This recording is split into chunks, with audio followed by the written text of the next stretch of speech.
Gatas na gatas! Gatas na gatas! Gasper! Gasper! Fuck you!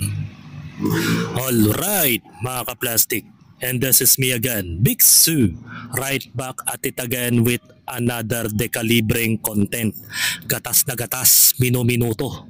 Diba mga ka-plastic? Talagang dekalibre mga ka-plastic. At tatalakayan naman po natin ang tungkol sa post na ito ni Food Genius na kung saan naispatan na si Norman Mangusin ay nakita sa camera na ito. Kung makikita nyo po itong picture na ito, ay yung kapitbahay lang naman niya ay iniispayan siya. Mga ka-plastic. Yan. Makikita nyo. Kaya dahil dyan sa post na yan, habang nagla-livestream siya nung isang araw, ay nangamba si Norman Mangusin sa kanyang seguridad at sa kanyang buhay. Mga ka-plastic. Dahil ikaw ba naman, pinost ni Food Genius na ispatan siya sa isang lugar dito sa Parañaque kung saan siya nakatira ngayon dahil matapos nga siya na maban sa mga sikat na prestiyosong hotel dahil sa kababuyang ginawa niya mga ka-plastic. So dahil dyan, natatakot ngayon si Norman Mangusin sa kanyang buhay dahil bantay sarado siya na mga kaaway niya sa paligid niya. At hindi niya alam na kapitbahay pala niya ang mga nagiging kaalitan niya sa social media. So, kaya nga sabi ko kay Norman Mangusin, be careful what you do. At mag-iingat ka sa mga ginagawa mo dyan sa bahay dahil ano man gaano kaliit man ang butas ng bahay mo ay kayang silipin ng mga taong galit sa'yo. So tatalakayin natin ito.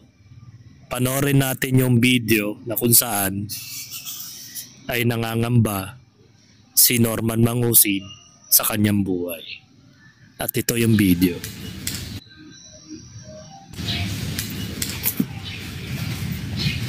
Ay, magandang umaga man. Kami na kasi, nagla-live ako. Ngayon, kung makikita mo, may nag-post yung basher ko. Na i-sniperin daw ako. You see? Edit lang yun eh. So kung tinitignan ko, dito ako nakaupo kahapon, andyan yung angulo. Hihingi ako sa inyo ng information, kaya ako magsasabi, to launch an investigation. This is not ano. Takot na yung gago eh. Ito, may kasama pagbabanta. Nakalagay dyan, ano eh. Nakalagay dyan, headshot. Oh. So, nagsinungaling pa. Headshot. James Bond yung nakalagay. So kung titignan mo yung angulo, nanggaling dito yung picture sa bumagay. Kitang-kita ako dito. Ito ako eh. Dito. Dito ako kahapon eh. Oh, sir. Pero may picture siya na pa... Ito. Sinensya sa'yo, di ba? Hindi niya sinend sa akin. Ipinost nung vlogger na basher ko at nilagay pa headshot.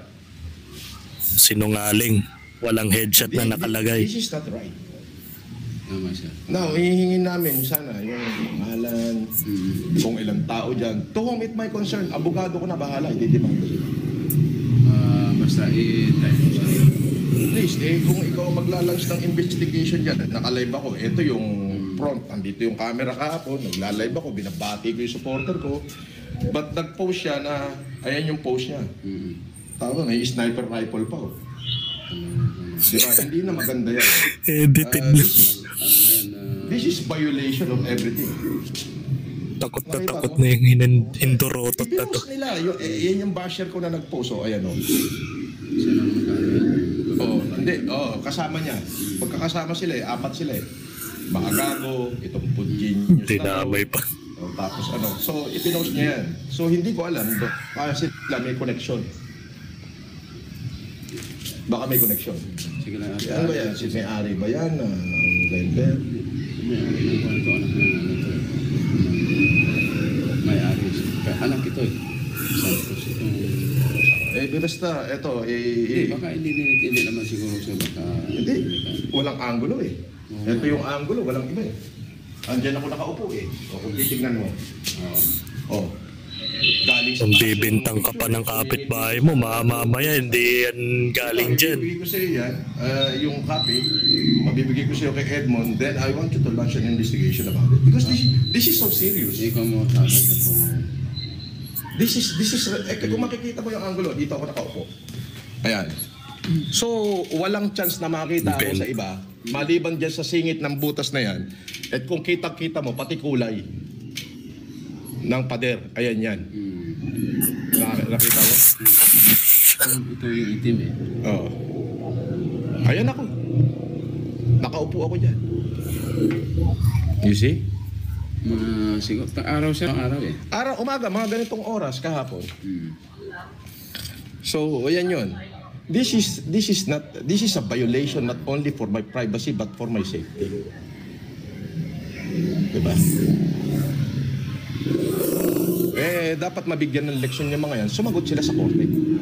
Pero ito, maliwanag na ito Korte na agad. ebidensya na walang ibang pwedeng panggalingan kundi galing dyan. Ito ko, yung lamesa. Kung makikita mo, ayan o. Oh, Pati lahat ng kulay ng sapul eh. poste.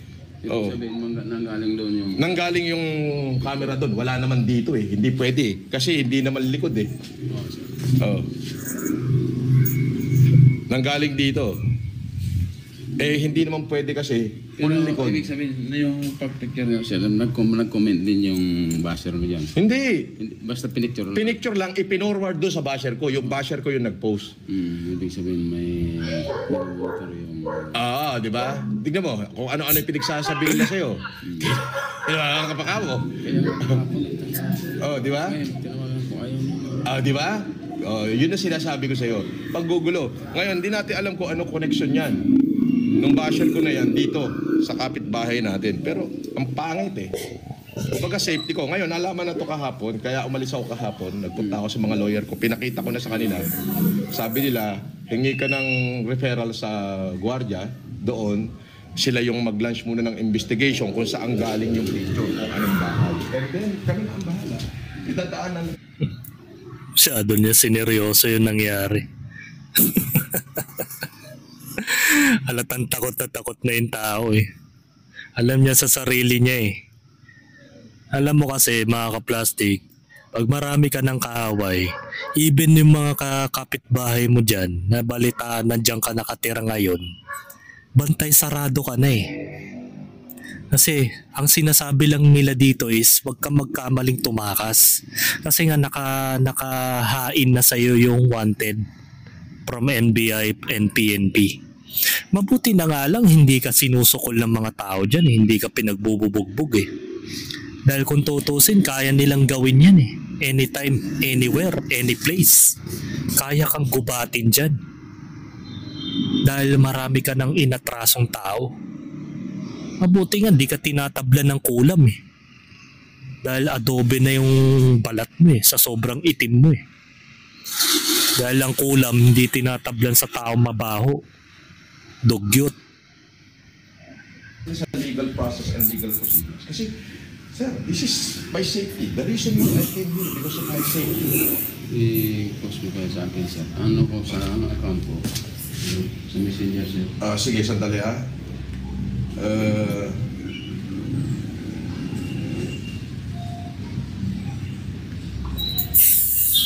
Pakabobo naman nila lang nito.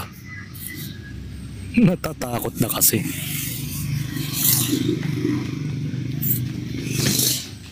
Yan lang pala, no?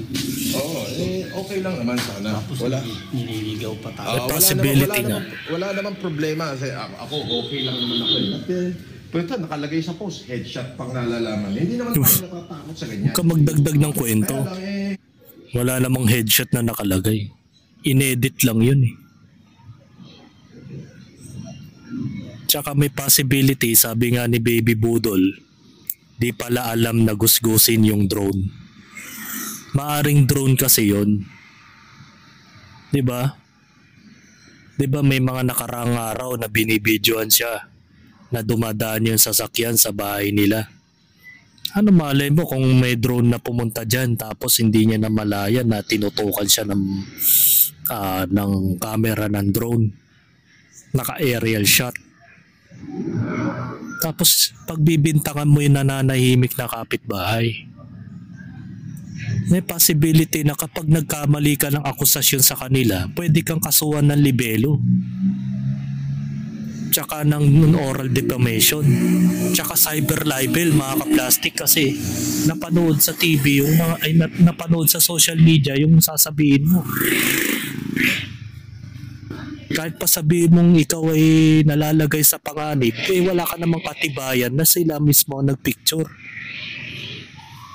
What if na lang kung yung mga tao dyan may trabaho, that time wala dyan, tapos pinagbintangan mo sila ng mga oras na yun. Anong laban mo, Norman Mangusin? Diba? Anong laban mo dun? Dapat magdahan-dahan ka. Minsan kasi yung mga taong walang utak, kung ano-ano na lang ang pinagsasasabi, na parang lagi siya nagbabanta sa mga tao. Hindi niya pinag-iisipan yung mga sinasabi niya na pwede niyang kaya nga sabi sa di ba? Ano man ang sabihin mo ay pwedeng ipanglaban to para ipanglaban sa iyo. Sabi ng pulis yan pag inaaresto ang akusado. Hindi ka man lang nagdahan-dahan sa sinasabi mo, tapos sasabihin mo kakasuhan mo yung tao, yung kapitbahay mo. What if yung kapitbahay mo wala dyan? Nasa trabaho, naka-duty, tapos pagbibintangan mo. That time, anong oras ka nag-live? Umaga. Paano kung yung umaga na yun, wala na siya sa bahay na yun, tapos inakusahan mo yung tao? At wala ka naman sapat na ebidensya na siya talaga merong kopya o siya yung nagpicture. Nakakasigurado ka ba na camera ng cellphone yung ginamit? Diba? Yan yung hindi niya naisip, mga ka-plastic. Basta-basta siyang gumagawa ng mga bagay. At dahil dito, madadamay po kasi yung gwardya. Etong gwardya na to, mga ka-plastic. Yan.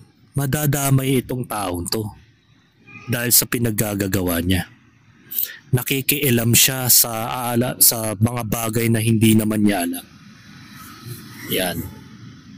At sinuhulan pa siya ng 500 piso para gawan ng paraan itong nangyayari kay Norman Mangusin.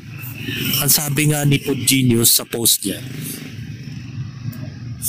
kung ako sa'yo, GM Mangoba, si GM Mangoba siguro ang pangalan ng gwardya, hindi ako tatanggap ng suhol na 500 piso lang kay Norman Mangusin. Tandaan mo, wala kang kapangyarihan na mag-imbestiga, alitan ng homeowners. Yun, most of the time talaga, hindi talaga niya karapatan yun. Ang tungkulin ng gwardya is magbantay ng kanyang kinasasakupan.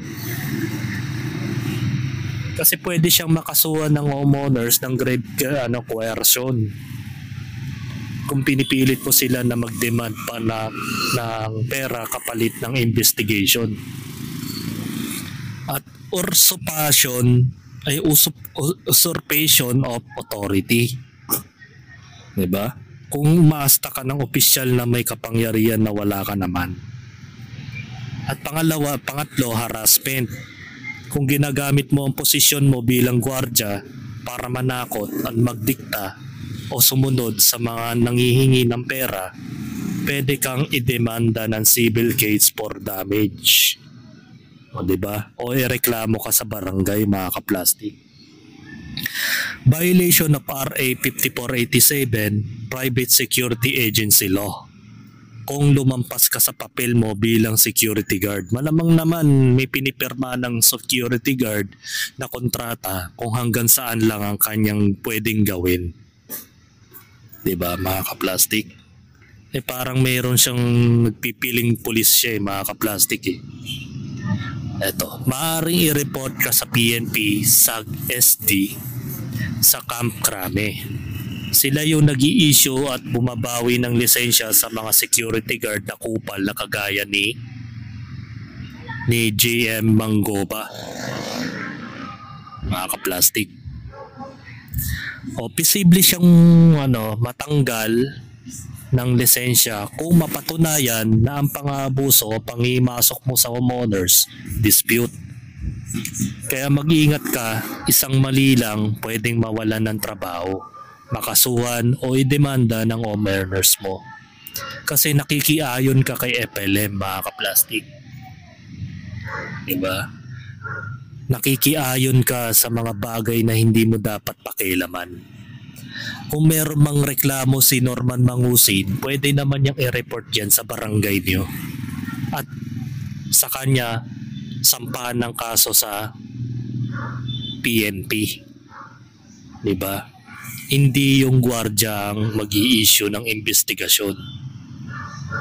At susuhulan mo pa ng 500 pesos. Kaya nga tama ang sinabi ni Erwin the King CR, na ang sabi niya, lahat ng mga taong nakakasama niya napapahamak, lumulubog ang buhay. Tama nga naman, lahat ng nakakasama ni Norman Mangusin sa kanyang buhay ay lumulubog, bumabagsak. At ngayon dumagdag ka pa, STJM, Mangguba. Diba? Dumagdag ka pa sa listahan ng babagsak ang karir. Hindi mo naisip na sa halagang 500 pesos, ipagpapalit mo yung matagal mong serbisyo dyan sa subdivision na yan. Hindi mo naisip yun. Yan o, tumanggap ka ng 500 pesos. Pang long term mo na mateterminate ka na, makukulong ka pa. Diba? Sana bago man lang yan, sana pag-isipan mo yan na huwag ka makialam sa away ng may away. Kung meron man nirereklamo si Norman Mangusin sa'yo, mabuting sabihin mo sa kanya na mas mabuti na lang na magreklamo na lang siya kamo sa barangay kung may problema siya. At nag-iimbento pa siya ng kwento na sinasabi niya na headshot. Porket may naka-edit lang doon na may parang ganito itsura, mga kaplastik. Yan. Sinasabi na niya sa video na yan, sa picture na yan, na headshot daw yan. I-edited lang yan eh. Hindi mo nga alam kung camera ng cellphone yan. Baka nga camera yan ng drone. Baka dahil sa kaka-livestream mong hinayupak ka, na hindi mo namamalayan, may drone na pala sa likod mo. Kung alam mo sa sarili mo na hindi ka pala safe dyan, bakit ka nandyan? Dapat mag-livestream ka sa loob ng bahay mo at hindi sa labas.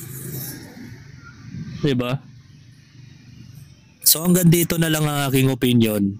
Alam mo naman si Norman Mangusin, uneducated na person, na feeling doctrinate, na nakapag-aral daw kuno siya sa sikat na paaralan.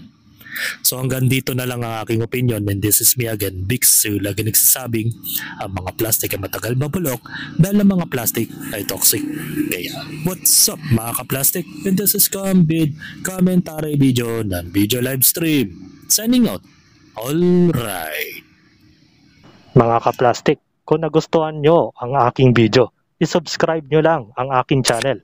At the same time, i-hit nyo rin ang notification bell at yung all para ma-notify kayo sa aking susunod ko pang video sa aking YouTube channel. Maraming salamat po mga ka-plastic.